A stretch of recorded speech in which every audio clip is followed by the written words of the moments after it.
Hey everyone, welcome back to another video. Have you ever wondered why you make the decisions that you do? Decisions, big or small, affect us every day. But despite how frequent they are, sometimes it's hard to know exactly why we choose one thing over another. So today, we're taking a look at the psychology of decision-making. First, let's start with an easy one. What's your favorite color? Did you answer immediately? Some people might need a moment to think about it, but many may have answered straight away. In this scenario, our most basic biases come into play, like the availability heuristic. According to this mental shortcut, we base the probability of something happening on how easily we can recall examples of that event occurring. Your favorite color is probably something you've thought about a lot, making it easy to retrieve from memory. How about if we increase the difficulty? What about your favorite color out of these 12 options? If you were still able to decide quickly, you can likely thank your visual system for that. Even if we limit the choices to just 2, however, this can be trickier. You might find yourself analyzing each option and weighing up their pros and cons. When we encounter more difficult decisions, we tend to use more effortful thinking strategies instead of relying on heuristics. But this isn't always a good thing. Sometimes you can end up overthinking a situation so much that you end up paralyzed by indecision. This is called analysis paralysis. By trying to collect every last piece of data and considering all possible outcomes, we end up making no decision at all. So when faced with a choice, what else influences the decisions we make? Let's take a look at some other factors that can influence the decisions we make. Do you prefer cats or dogs? If you're a dog person, you might think your preference is based solely on personal experience and opinion. But according to social psychology research, there could be more to your preference than meets the eye. We tend to conform to group norms, even if we don't consciously realize we're doing it. This is called the Asch conformity experiments. One of the most well-known studies in social psychology, participants were asked to identify which line segments were the same length as an anchor line. Despite the obvious, many conform to the incorrect majority opinion. It seems that even when the correct answer is clear, we can still be influenced by others. So if your friends prefer cats and you prefer dogs, you might start to believe that cats are better. This can be seen in consumer behavior too. If you want to market a product that everyone wants, appealing to group norms can be a great tactic. Many companies will use aspirational marketing to get consumers to purchase a product because they want to be like the people in the advertisements. For example, ads for luxury cars often show them being driven through scenic roads in Europe, implying that owning the car will somehow improve your life. Now let's say you have decided on a particular brand of car. Now you must choose between 2 models. Would you rather buy a safe but boring car or a fun but unsafe car? Here's where risk comes into play. Depending on our personality and the situation, we may choose to take more or less risks. If you chose the safe car, you're likely quite conscientious. Research shows that conscientious people tend to be more rule-abiding and careful. But if you chose the fun car, you may be someone who craves excitement. Studies have shown that those high in sensation-seeking tend to take more risks and engage in more extreme activities. There are also some situations where we are more likely to take risks. When we don't have much to lose, we may as well try and go for it.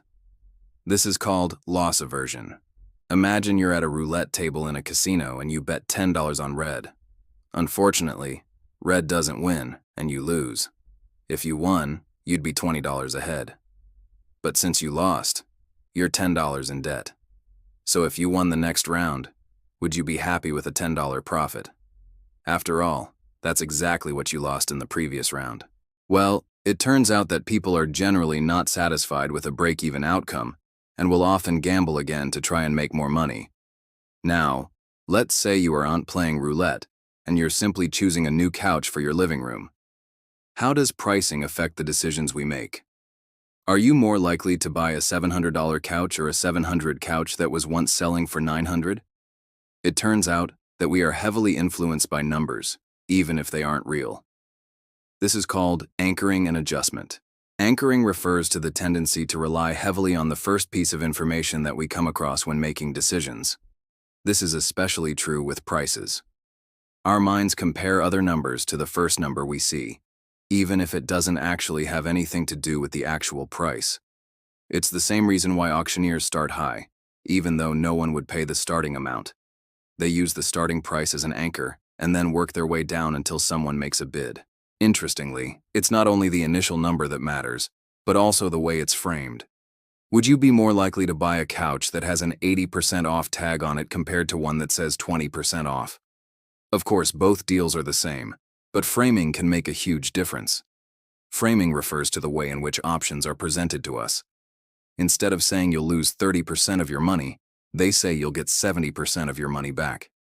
Even though it's the same thing, we react differently to different frames. In some cases, we may not even be aware that we're being framed. Would you buy a light bulb that lasts for 3 years? What about a light bulb that has a 5-year lifespan? Again, these are the same, but framing can make a huge difference.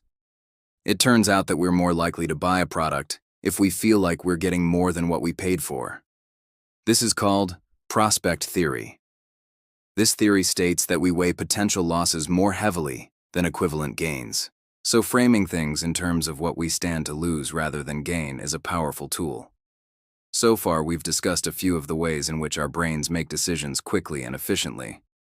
Heuristics allow us to make snap judgments, but they can sometimes lead us to make irrational choices. On the other hand, we can use logic and rational thought to analyze our options. However, this can be a lengthy process, and sometimes we may end up overthinking things.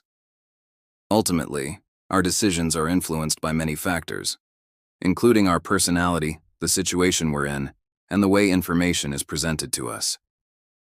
Now it's time to take a look at some of the ethical implications of decision-making. Should you trust your gut feeling? Our intuition can sometimes tell us what to do in certain situations, but it's important to remember that our gut feelings are still influenced by our biases and heuristics. While there's nothing wrong with following your gut, it's important to be aware of the factors that may be influencing your intuition. How about if you were the one making decisions for an entire company? As a leader, it's important to understand the factors that influence decision-making so you can make the best choice for the group. This requires a combination of logic and intuition, along with an understanding of human psychology. Finally, let's address the question: are we better off without knowing about the psychology of decision-making? While it's certainly useful to know how we make decisions, it can also be somewhat depressing. Once we know how easily we can be manipulated or tricked, it can make us feel helpless. However, the more we understand how we make decisions, the better we can become at it. Knowledge is power. And with knowledge comes control. The next time you have to make a decision, big or small, you can do so with confidence, knowing that you've learned a little bit more about yourself and the world around you. Did you learn anything new about the way you make decisions? Let us know in the comments below. And don't forget to subscribe and hit the like button for more psychology videos. Thanks for watching. See you next time.